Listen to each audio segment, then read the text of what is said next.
So here in 9.7, we're going to continue our discussion of analytical placement. In the previous lecture, we talked about a different model, a different wire length model, the quadratic model, where we take the wires and we break them apart into what amounts to 2-point springs characterized by their quadratic Euclidean length.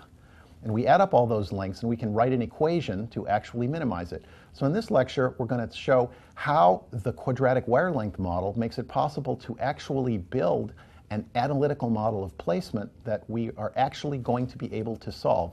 So let's talk about how we go from the quadratic wire length model, an analytical model of this problem, to a quadratic placer that creates a giant equation that we can actually solve to create a kind of a placement that's going to create some new kinds of problems that we're going to have to solve in the rest of this lecture. So let's go look at how this works.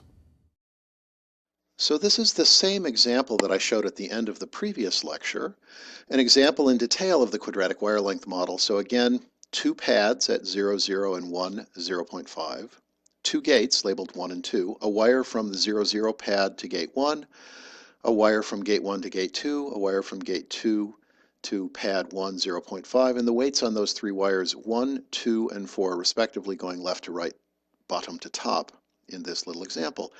And there are three quadratic wire length terms, 4x2 minus x1 squared plus 4y2 minus 0.5 squared, 2x2 minus x1 squared plus 2y2 minus y1 squared, 1x1 minus 0 squared plus 1y1 minus 0 squared. We add those things together and we get a quadratic wire length. And again, highlighting a fact, there are no terms with an x multiplied by a y. This is a very, and maybe surprisingly important. So what do I want to do? Okay, after I add this thing together, I want to minimize it. How do I do that? A very surprising answer, calculus. Basic calculus. Remember in basic calculus we said what is true about the extreme values of functions, the maximum of a function or the minimum of a function? And the answer was it was where the derivative was a 0. And if you took a first derivative and set it to 0, you could find a max or a min, and if you looked at the second derivative you could figure out if it was a max or a min. It turns out for these wire length things, when you solve for the derivative and when you set it to 0, it's always a minimum. There's no maximum. And so it just does the right thing. However, one of the things that may be a little bit complicated for you is that there are multiple variables. This isn't just a function of one thing like an x. Even more, perhaps frighteningly, this is a function of maybe a million x's and a million y's. So what do? You do partial derivatives. Right? You differentiate the wire length with respect to each individual x and each individual y, and you set the entire set of equations to 0, and it turns out that when all of those equations are 0 at the same time, that is a quadratic wire length minimum. Now, one of the things that's very important that I showed you on the previous slide was that there are no terms that have x's and y's in them at the same time. And so it is perfectly okay to pull out the x part of the wire length and the y part of the wire length and deal with them separately. And so I'm doing that here. I have a term I'm calling q of x, which is the x part of the quadratic wire length. 4 times x2 minus 1 squared plus 2 times x2 minus x1 squared plus 1 times x1 minus 0 squared. And I've got a term that looks similar called q of y, which is the y part. 4 times y2 minus 0.5 squared plus 2 times y2 minus 1 squared plus 1 times y1 minus 0 squared. Structurally, those equations are almost exactly the same, but the constants, okay, the things inside the parentheses are different because the pads, the fixed pads around the edges of the chip, they have different x and y coordinates. So, what do? You differentiate. So let's take the x part of the wire length and differentiate with respect to x1. So, let's look. 4 times x2 minus x1 squared, okay, there's no x1s in that, so that's just a 0. 2 times x2 minus x1 squared, well, that's 2 times the thing inside times the thing inside to the power 1 times the derivative of the thing inside. Remember, how do you differentiate, u of x with respect to dx? It's, you differentiate u and then you differentiate x, right? So it's 2 times x2 minus x1 times 2, because the 2 exponent comes down to the power 1, and then the derivative of what's inside, which is, as far as x1 is concerned, a constant minus x1. So 4 times x2 minus x1 times minus 1. Similarly, the 1x1 minus 0 squared becomes 2x1. You get a linear equation, 6x1 minus 4x2 is 0. Similarly, if you differentiate with respect to x2, the 4x2 minus 1 squared term becomes 8x2 minus 1. The 2x2 minus x1 squared term becomes 4x2 minus x1, and the derivative of what's inside is 1.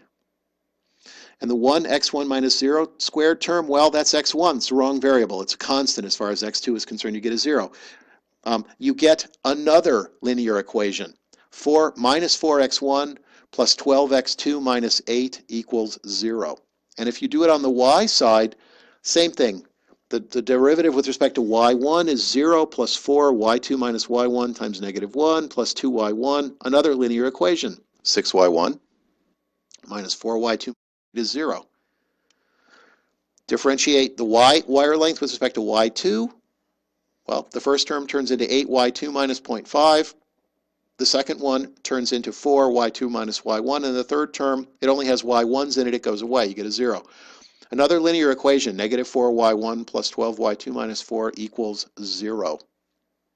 So, hey, this is actually pretty impressive. I started with something that seemed very complicated, this quadratic wire length thing. And I wrote a quadratic wire length, and I said, well, I'd like to minimize it. And by minimizing it, I did calculus. I set all the partial derivatives to 0, and I got linear equations. That's got to be good, and it is. Those are linear equations. We know how to solve linear equations. We're very good at solving linear equations. So, again, this is just the q of x wire length and the q of y wire length restated. 4x2 minus 1 squared, 2x2 minus x1 squared, 1x1 minus 0 squared. For the y term, 4y2 minus 0.5 squared, 2y2 minus y1 squared, 1y1 minus 0 squared. What did we do? We minimized them. We did calculus on them. We took the partial derivatives with respect to every x for the term on the left and every y in the term on the right, and we got linear equations. And if we were to write that in a form that you should be familiar with, matrix notation, what I get is a matrix times a vector equals a constant. And so I get a 2 by 2 matrix because there's only 2 gates that are moving. And the matrix is 6 minus 4 in the first row and minus 4, 12 in the second row times a vector x1, x2 equals a vector 0, 8 for the x side. And for the y side, 6 minus 4, 12 for the matrix, the same matrix, times a vector y1, y2 equals 0, 4, a different vector. You can solve that. X1 is 0.571, X2 is 0.857. You can solve the Y. Y1 is 0.286, Y2 is 0.429. And so to summarize, what do you get? You get 2 matrix equations. AX equals BX, AY equals BY. If you have n gates, the matrix is n by n. So yes, you do get a 1 million by 1 million system of linear equations if you have 1 million gates. The same matrix for the x and y solves, and interestingly, you solve for the x's in one solve, and independently you solve for the y's. But you get different b vectors. So you solve ax equals one thing to get the x's, ay equals a different thing to get the y's. The x, b, and y vectors all have n elements in them, so they're vectors with a million things in them. This is very interesting. So here's the placement result if I actually just draw it for you.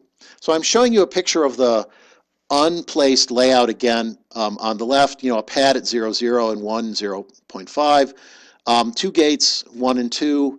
The 0, 0 pad goes to gate 1, gate 1 goes to gate 2 goes to the pad, right? And where does everything go? And the answer is, unsurprisingly, all the gates go in a straight line between the 0, 0 pad on the left and the 1, 0.5 pad on the right. And I'm just showing you 1, 1 so you see the chip corner up at the top.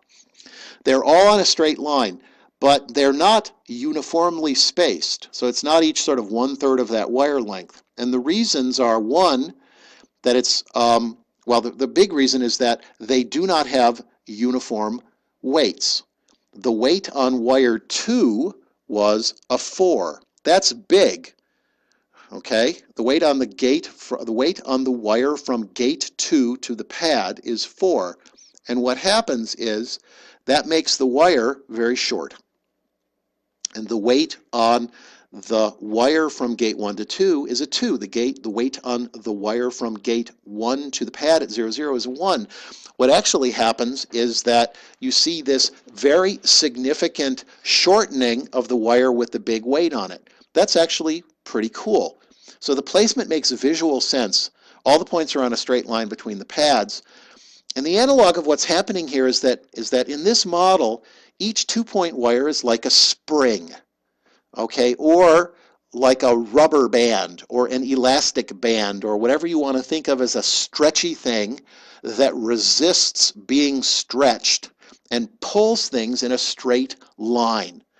And what this placement does is it minimizes the lengths of all of the springs. And so if you think that there's a spring from the 0, 0 pad to gate 1 and a spring from gate 1 to gate 2 and a spring from gate 2 to the pad, and that the spring that goes to the right pad is 4 times as strong as the spring that goes to the left pad, you get this answer. It all makes sense. So you put a bigger weight on a wire, you can get a shorter wire. That gives us lots of control over the placement. That's actually a really wonderful thing. And the other thing that's nice is that you get the same matrix but different right-hand side B vectors. Why? Because the pads have different X and Y coordinates. So you only get one matrix that you have to deal with. You just get 2 different right-hand side vectors. Now, it turns out that building the matrix A and building the BX and BY vectors is actually really easy. There's a really simple recipe. So let's start with a very simple net list here. It's a new net list. Okay. And so there are 3 placeable gates, 1, 2, 3, and a pad called P. And there's a weight of 5 on the wire between the pad and gate 1, a weight of 1 on the wire between gate 1 and gate 2, and a weight of 4 on the wire between gate 2 and gate 3. So the first thing you do is you build an auxiliary matrix, which is called the connectivity matrix.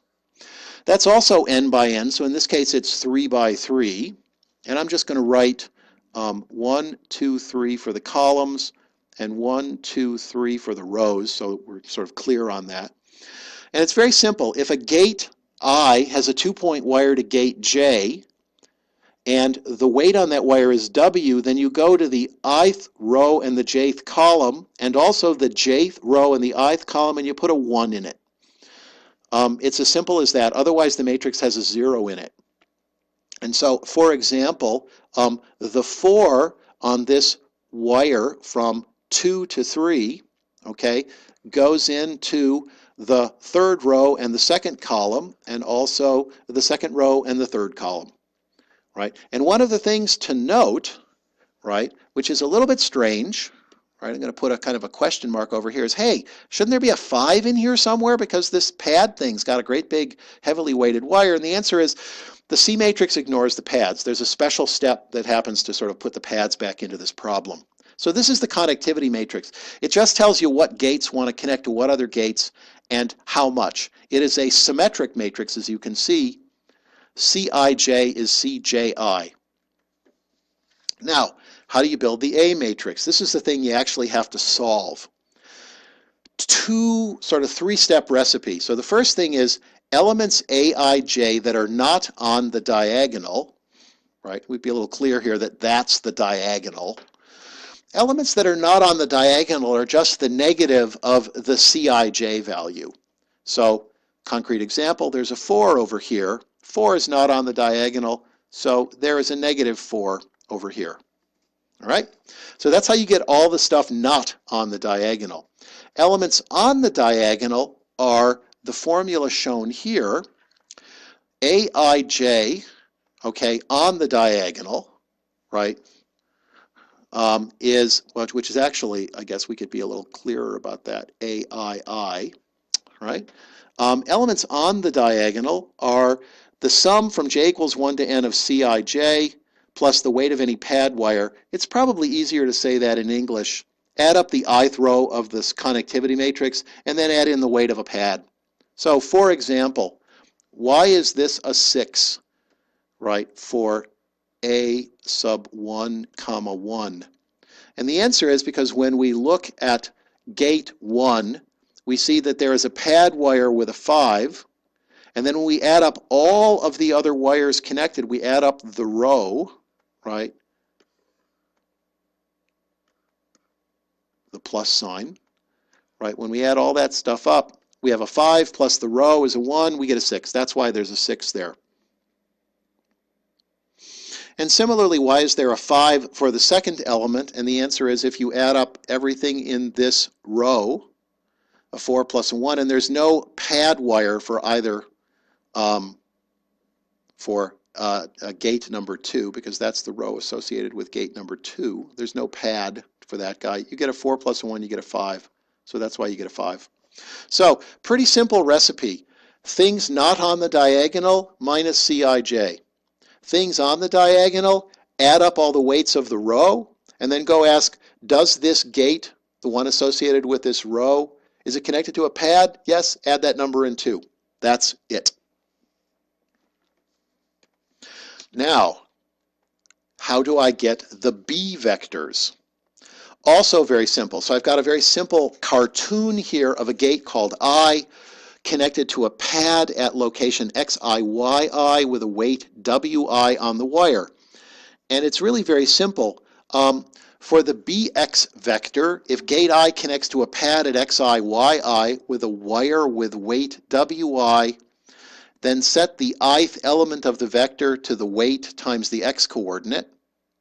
And similarly for the y vector, you set the ith element of the by vector to the weight times the y coordinate. So it's really just the things I'm circling here. You want to know what the ith element of the b vector is for x? Ask if gate I connects to a pad. If so, multiply the weight by the x. Want to know the ith element of the y vector? Ask if the ith gate connects to a pad. If so, take the weight and multiply it by the y. It's as simple as that. That's it. So now we have another question. Are these difficult to do in practice? Because, you know, look, if I have 1 million gates to place, I can clearly write the, the quadratic expression. And, I can sort of evaluate what the wire length is without any great difficulty.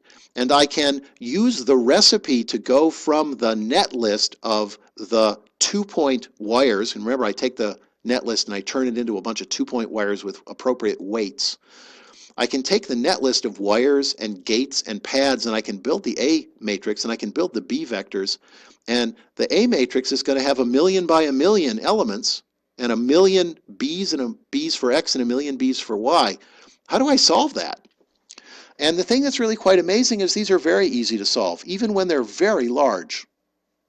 The A matrix has a special form. It's sparse, which is to say it's almost entirely made out of zeros, because if you ask a gate what else it's connected to, the answer is, a couple things. So that row has 1,000,000 elements in it, but that row, which represents gate I, there's only 5 or 10 or 20 other things in that row that are not 0. So that's what sparse means. It's also symmetric. The element above the diagonal is the same as the element below the diagonal. It is diagonally dominant, which is to say the element on the diagonal is at least as big as the sum of everything else in the row. Mathematically, there's a name for this. These matrices are called positive semi-definite, and these are very simple to solve. And what's interesting is we don't use something you probably know. We don't use like Gaussian elimination. We don't physically build the inverse for the matrix. So I'm just going to write, a to the minus 1 over here. A to the minus 1, and then I'm going to put a big cross through it, because I don't even want you to think about that. We do not invert the matrix. Maybe I should draw it in a different way. A to the minus 1 with a big slash through it. We don't invert the matrix. We use iterative approximate solvers. This means the solver converges gradually to the right answer. It also means the answers can be a little bit off, right? So they can be just a little teeny tiny. If you're expecting the answer to come out to be 7, it might come out to be 6.99999999996 or 7.000000002. Right? That's just the way it works. But it's possible to solve even these gigantic equations very efficiently, very reliably, very robustly. So what does a real one of these examples look like? So here's a little example. It's got 4 pads and a little bigger 5-gate netlist. So there's a chip image that again goes from 0, 0 to 1, 1. X on the horizontal axis, Y on the vertical axis. There are 4 pads. At 0, 1, the top left corner, 1, 1, the top right corner, 1, 0, the bottom right corner, and 0.50, the middle of the bottom. And there are 5 gates labeled 1, 2, 3, 4, 5. Gate 1 connects to the pad at the top left and to gates 2 and 3. Gate 2 connects to gate 1, gate 3, and gate 5, and gate 4. Gate 3 connects to gate 1, gate 2, gate 4, and also the pad at 1, 0. Gate 4 connects to the pad at 1, 1, and also gates 2, 3, and 5. And gate 5 connects to gates 2 and 4, and also the pad at 0.50. All of the wire weights are 1 except the 2 that are highlighted by sort of fat lines in the picture. There's a weight of 10 on the wire from gate 1 to the top left pad, and a weight of 10 on the wire from gate 1 to gate 3. And that just makes it interesting. So the first thing I do is I build the connectivity matrix. And the connectivity matrix is a matrix that has 5 rows and 5 columns. And it just says, what's the weight on the wire between gate I and gate J? And so there's a lot of zeros in this matrix because there's a lot of things that don't have wires connecting them. But the first row is 0, 1, 10, 0, 0. The second row is 1, 0, 1, 1, 1. The third row is 10, 1, 0, 1, 0. The fourth row, 0, 1, 1, 0, 1. The fifth row, 0, 1, 0, 1, 0. Okay? So that makes sense. There are some 10s in there. Why are there some 10s in there? There's some 10s in there because gate 1 connected to gate 3 has a weight of 10. So the 3, 1 element and the 1, 3 element in that matrix have 10s. This is the A matrix. So the A matrix is off the diagonal. The A matrix is just the negative of the C matrix. So if I circle a term here in the top row, the 10, you can see that it appears negative here. But it also has a diagonal which is the sum of everything on the row of the C matrix plus the weight of any pad. And so I think an important thing to note is like, why is the 21 in that matrix? And the answer is that I'm adding together everything in the first row of the C matrix, 0 plus 1 plus 10 plus 0 plus 0, but then I'm also adding the weight of the wire that goes to the pad. Because remember what you do? The thing on the ith AII element of the diagonal, you add up everything in the ith row of C, and then you ask, hey, does this gate connect to a pad? If so, what's the weight? So that's what you get. And the Bx and By vectors are created just like I said. You ask if the gate in the ith position connects to a pad, and if so, for the x vector, you take the weight and you multiply it by the coordinate, and for the y vector, you take the weight and multiply it by the coordinate. And so, among other things, you see that the first element of x is a 0 because gate 1 connects to a pad with an x of 0. And so when you multiply 10 by 0, you get a 0. But the by vector has a 10 because the y coordinate of the pad is a 1. 10 times 1 is 10. Very simple, very mechanical recipe. And so what happens if you solve it? This is what you get. So remember that I said that the way to think about this is that the wires are springs and they're pulling like elastic bands. They're pulling the gates toward each other and toward the pads. This looks like something you would get with springs. So, where are the gates? Well, if you draw a straight line from the upper left corner to the bottom right corner, gate 1 is way up in the upper left corner because it's got a wire with weight 10 on it That spring is pulling really hard to get gate 1 in the upper left-hand corner. The wire between gate 1 and gate 3 also has a weight of 10, and so gate 3 is right up there, right close to gate 1 on that straight line. Gate 2 is a little bit further down on that straight line from the left corner to the left top corner to the bottom right corner. Gate 4 is a little off. It's sort of more toward the center of the chip, but it's pulled toward the top right because there's a pad wire pulling it to the top right. And gate 5 is pulled down a little bit because there's a wire pulling it down a little bit. It all just works out.